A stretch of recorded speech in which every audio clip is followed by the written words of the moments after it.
and welcome to another episode of Huobi Podcast. What is Huobi Podcast? Huobi Podcast will keep you updated on the news and events in the cryptocurrency industry. We'll also invite some key influencers to provide their take on the industry, share their insights and their story on how they became a success, changing the world through blockchain technology. Up next is a special honored guest. He's from TradingView and he's the general manager. Pierce Crosby, welcome to Huobi Podcast. Thanks for having me. Glad to have you on the show. I know maybe people know about TradingView. They maybe don't know who you are. So who are you and what you do at TradingView? Great to join and kind of help tell the story of TradingView. Me, myself, I'm the general manager here. My role is a little bit of everything, kind of, the jack of all trades. I work directly with CEO and chief strategy officer on corporate strategy, as well as general product strategy and our global partnerships team. A little bit of everything. Obviously, I'm relatively new to the team. I'm about a year and a half in. As of last month, we've grown something close to 100% year over year. So I think that I played some small role in that. And I'm headquartered here in New York in an effort to kind of scale up our kind of US presence, our US team. We're hiring in New York, we're hiring in Chicago, and in London as well as we kind of grow the global TradingView brand. Nice. Yeah, the TradingView brand and community is pretty big. I mean, it's huge. Can you tell us what amount of users or amount of activity on there? Is there any stats you can share? So the data recently has been a little bit skewed just because of the nature of the global growth that we've been experiencing. The high level numbers today, we have about 12.5 million monthly active users using the product. These are people from all over the world. I mean, I can probably look at the data and show you, but we have close to 180 countries that use TradingView. In terms of the number of users per day, something close to 3 million users, 3.5 million users visit the platform a single day. It's a pretty active audience, if you will, and they come for the charts. They also come for the social network and a lot of kind of the maybe less apparent components of TradingView. Yeah, makes sense. So there's a lot of platforms out there. Why did you particularly choose to work at TradingView versus something else? Great question. I have always been a fan of TradingView. So a little bit of context, before I joined, I actually worked at a company called StockTwits, which was basically capitalizing on a similar premise, really just building a network around finance. StockTwits was very US focused and very much focused on the equities world. TradingView has always kind of thought of themselves as a multi-dimensional, multi-asset platform.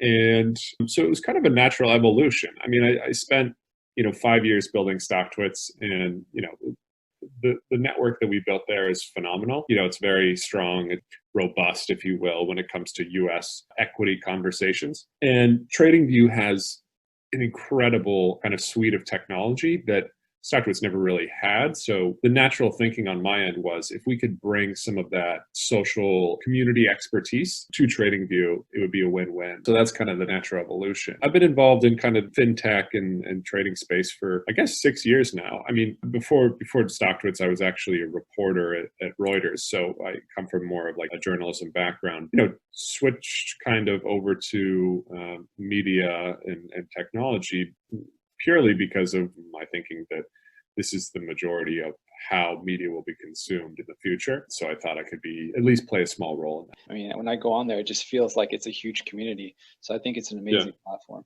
Speaking of something that you guys added recently, Huobi Futures was added to TradingView. It was really exciting. We celebrated it with what do you see as the roadmap? Do you have anything that you want to share, or anything that in the next couple of months that you would like to share with the community? Adding Huobi Futures is obviously a great asset. And we think of ourselves as kind of the neutral platform where we can provide as much data, tools, charts, etc., to our audience. And so having the futures market kind of represented there is a huge kind of value to the network. High level, I'd say in terms of product roadmap, we've built for a very kind of hardcore user, and those are the folks that live and breathe TradingView every single day. And you see them all over the internet, right? These are people that wake up and they look at TradingView, and so that's that's always been our focus and will continue to be our focus. But in terms of, product strategy, we have thought a little bit about how we can start providing for folks who might not be technical analysts or know even how to get started when it comes to looking at charts. And because we have such a mass audience and we continue to have new people coming in the door every day, it seems silly that we're not providing something for them.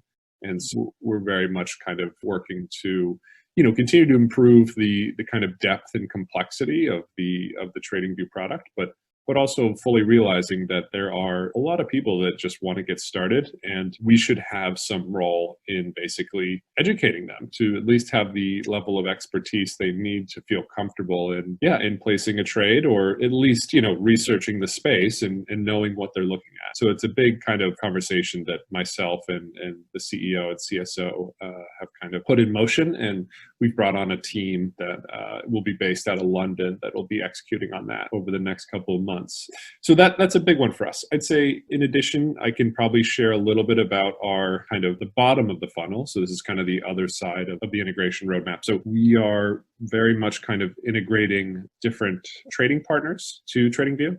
The reason for this is that, we as Switzerland, if you will, play no role in the actual execution of trades. And we think that it's our kind of duty to maintain this neutrality and not take a stake in any kind of trading service, becoming an introducing broker or a broker dealer or anything like that. But we do know that people want to trade on TradingView. We're working with a lot of folks around the concept of integrating their APIs to our product so that we can actually facilitate trading directly from the charts that people use every day. We've added to date about 15 different trading partners, but it's really just the beginning. Well, I know people may not know a lot about you. So what's something funny about your own self that you like to share? Like, some people say they can juggle, some people say they can swim 3,000 miles. What's something funny about yourself? I mean, I'm from a town of 300 people. Our population growing up was 330 people. I live in New York now, and I think my block probably has a population of 330 people, right? So coming from a very small town, always gives me a very unique perspective into the kind of global stage that we're on these days. I'm kind of a small town kid. Nobody really knows that. Besides that, I'm an avid surfer. It's funny because people don't realize in New York, you can actually surf every day if you wanted to. So oftentimes, if you can't catch me in the late afternoons during New York hours, it's probably because I'm on my way to the beach to get in the water and shake off the clutter in your head and just get out there and float around and catch a couple waves. So sure. I always think that's hilarious. Yeah, I mean, I can't surf. I tried. Do you like the old school town that like the 300 people, or do you like New York? Which one do you like better? So hard to pick. I mean, growing up, I basically lived in the countryside, right outside this town. And I mean, everybody you meet, right? Like you walk to the grocery store and, hey, there's Dave. Hey, there's Gail. Hey, there's Bill. Okay. And pick up your groceries and go back home. I love the community aspect. It's interesting because I guess I've worked in community development for social platforms now for close to 6 years. I asked some questions from the community on Twitter, and they have some really funny ones. I'm going to go ahead and share those to you. Sure. First one is, who would win in a knife fight, StockTwits versus Crypto Twitter? And it's from Joanna. That's awesome. It's a hilarious question. I'm glad they asked. StockTwits Twitter versus Crypto Twitter. I mean, that is a battle of the century. What's interesting is that you're talking about two very different sized audiences, right? So crypto Twitter is massive, but I'll tell you, most people are kind of noobs. Like they're pretty average. There's obviously some hardcore traders there, some technologists, etc. StockTwits Twitter, these are like very seasoned veterans of the game. So I was thinking about this the other day, actually, that while StockTwits' audience might be small, they're extremely impassioned, and they've been doing this day in, day out for years. I don't know. I think that kind of, you ever seen 300? It's like the story of the Spartans against the Persians, and the Persian hordes, right? Thousands and thousands of them versus the Spartans is 300 guys. That's probably the analogy that I would give you for StockTwits versus crypto. So you're going to go towards Crypto Twitter? Well, at the end of the day, yes, crypto will, kind of overrun crypto is just so massive. It's hard to possibly compete with that. But I do think that StockTwits would give them a run for their money, at least for a while.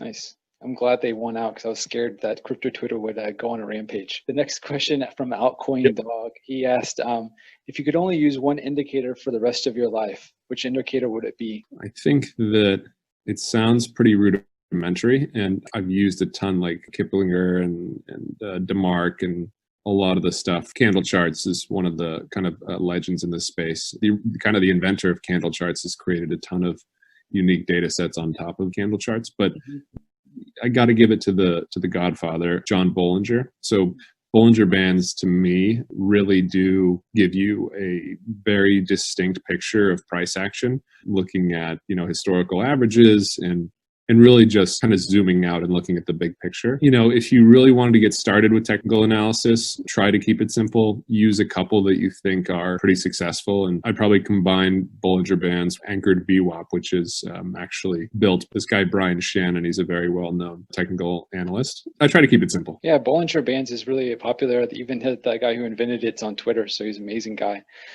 John. Right. And we have another person from Sipo. He wants to ask you, do you ever foresee Bitcoin or cryptocurrency being accepted as a payment on TradingView to pay for upgrades in profiles or anything that's seamless? Is that possible? Is that on the roadmap at all? I think that we definitely have a foot in the door when it comes to the crypto community, and we'd love to be able to commit payments with crypto. We're a little restricted just in terms of regulatory status. So because we're a U.S. company, we do all our business through U.S. regulators and U.S. kind of tax authorities. So it's definitely been on the roadmap for some time. I can say this, and maybe interesting for your community. We will be basically building what we call TradingView coins. And while this won't be a cryptocurrency in itself, it is a method of on-platform reputation payment and kind of community development. So I can't say too much about it, but it's kind of our approach to maybe digital currencies, if you will. Nice. Yeah, it's going to be interesting to see how that develops. On TradingView, there's a lot of traders that I follow. What's your favorite trader? Is there one particular person that you could say, I always follow this person to get more information or insights? Zooming out, and I mean, there are so many different traders. It really depends on, kind of what your style is. So me specifically, I come from an equities background, maybe not super applicable to, might be applicable for you guys. I would say probably most famous, this guy, and as you know, traders on TradingView are anonymous. Mm-hmm. So there's a very well-known trader. His name is Flood. His username on TradingView is actually Bit Mexican, which is kind of funny.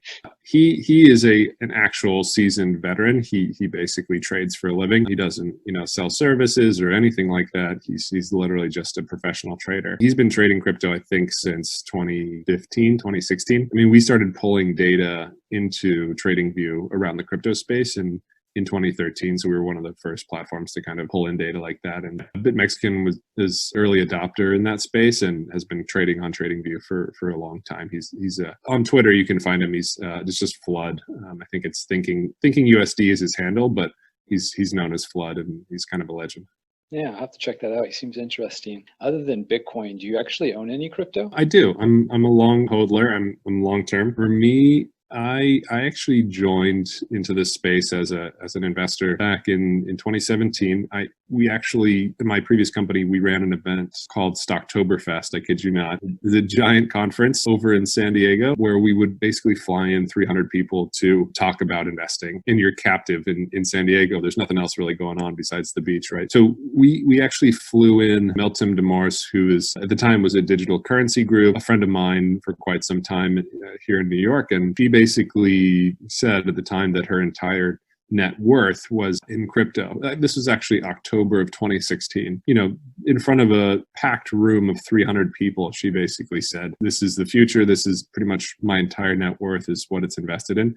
And people laughed her out of the room. Fast forward even 6 months since she was something close to 5 to 10x what she was worth when she was on stage at TradingView, Stocktoberfest. And that impacted me in a specific way that basically had me say okay, well, even if I'm not super confident in the future of all this, I have to be invested in some way. So at the time I put in something like, 10K just to, throw it into the market. And I don't think I've sold. To be honest, I'm not even sure where my password is. So it still exists, and I basically just hold on to that, Nice. for a rainy day. Cool. Yeah, that's good. At least you don't want to sell it when it goes down or anything. It's better just to leave it somewhere and forget about it, because that's how Yeah. you make the most money. Is just, I bought something and put it aside, and then it's worth a lot more later. No, I mean, I'm not our best customer. If you think of TradingView, we're very much active traders. I'm kind of, trading is really a full-time job, and I don't condone it for folks who think they can make serious income unless they're actually dedicating, a lot of time to it. So for me, I take position trades. I look at kind of the longer term picture, and I mean, I'm hoping for, the 10-year horizon. I'm still pretty young, so I think, I'll just hold on to things and, keep investing and ultimately, I look back in 20 years and hopefully it'll work out. Sure. Everyone wants to have a good portfolio in the future. It's interesting, like whenever I go on TradingView and I see all these traders, they always seem like they're profiting so much money, and they always talk about how much money they're making. I was kind of curious, like, do you ever have any ideas as far as how to credible about these things that are going on? People are always claiming they made like 50%, 100% returns. Yeah. Is there anything you guys are doing to like maybe give someone VIP status, someone who's actually really honest on their trades, like that actually tells the community, hey, I lost 20% on this trade? Is there anything that you guys foresee in the future where you guys could add more credibility to like the trading features? Yeah.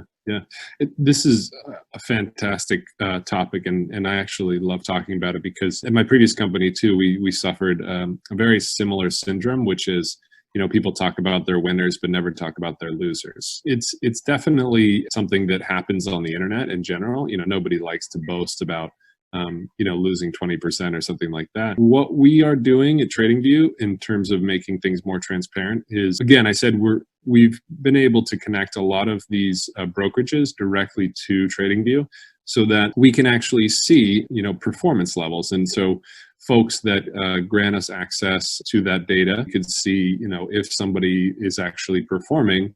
And, we're trying to brainstorm on, if this is something that's worth surfacing for the platform, the larger platform.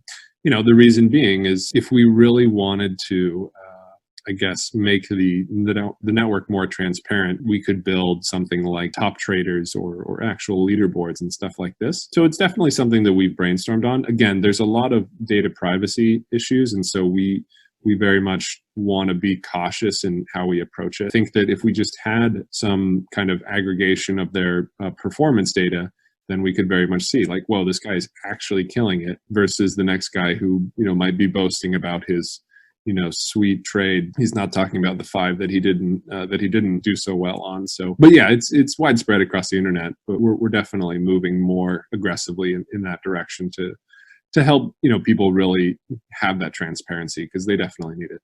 Yeah, I mean, I actually think this is one of the most important products and features that everyone's looking for, because like I agree with you 100%. Like a leaderboard of someone who actually says they lost money or they didn't trade well, I mean, that would really go to the 10th degree of people being excited that actually someone's actually sharing maybe not all their glamorous moments, but their actual losses too. So that's great. Is there anyone in crypto Twitter or in crypto that you met that you have a good interesting story, or that's something that you've actually met them in person? I've bumped into quite a few folks that I think of as well, at the time I didn't even know who they really were, but over time kind of evolving to understand their significance in the space. I'd say probably if I had to speak about one specific person, individual, I'd say, maybe that are kind of more, I don't know if you've are familiar with the guys at The Block, which is down in Soho in Manhattan. I met Mike Dudas a long time ago, actually, when he was running Button, but his successor, actually also named Mike McCaffrey, who's now kind of spearheading the business at The Block. We met those guys early on, and they are absolutely hilarious. They're really kind of nerdy and like kind of deep in the weeds on crypto and all the kind of small evolutions over time. But Mike McCaffrey is a great dude, and he actually invited me down to a poker event, and I'm sure that if you're ever in New York, he'll send you an invite. But it was basically like a motley crew of folks in crypto, and I didn't have no idea what I was walking into, and high stakes poker game. So you can imagine some of the big players in crypto, kind of willingly throwing around multiple hundreds of dollars per hand and not even batting an eye. So it was definitely an interesting experience, and I was very much innocent to the whole scenario. So it's a great story. Well, that about wraps it up. Thank you so much for our special honored guest for tonight's episode. And thank you to our sponsor, CoinMarketCal. They cover all events that help traders make better decisions. You can check them out on coinmarketcal.com. If you're on Twitter, definitely give us a follow at Huobi Global and stay tuned to our Twitter for further podcasts. Thank you so much for your time. Stay tuned for more. See you next time. Bye-bye.